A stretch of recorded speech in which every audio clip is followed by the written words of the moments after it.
अरे पढ़ाई करने जैसा ये कोई लोकेशन है? अरे तुम लोकेशन मत देखो, यहाँ पढ़ाई 1 नंबर होती है। अरे पढ़ाई 1 नंबर होती है तो क्या है भाई, लोकेशन तो अच्छा होना चाहिए कि ऐसी पढ़ाई हम कहीं और से पूरी कर लेंगे। चलो क्या यार, लोकेशन तो अच्छा होना चाहिए। अरे यार यहाँ पे सिर्फ लड़कियां क्यों एडमिशन लेती, कोई लड़का क्यों नहीं लेता? क्या क्या क्या क्या? अरे क्या बताऊँ, यहाँ पे सिर्फ लड़कियां एडमिशन लेती, कोई लड़का नहीं आता। फॉर्म फॉर्म किधर मिलेगा फॉर्म? फॉर्म तो मिल जाएगा भैया, लेकिन यहाँ पे एक दिक्कत है थोड़ी। क्या? लड़की और लड़के के हॉस्टल एक ही है यहाँ पे। अरे फॉर्म किधर मिलेगा?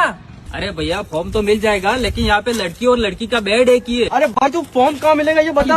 अरे भैया आप समझो, एक और दिक्कत है, दोनों को साथ में सोना पड़ता है, लड़की लड़के को। फॉर्म किधर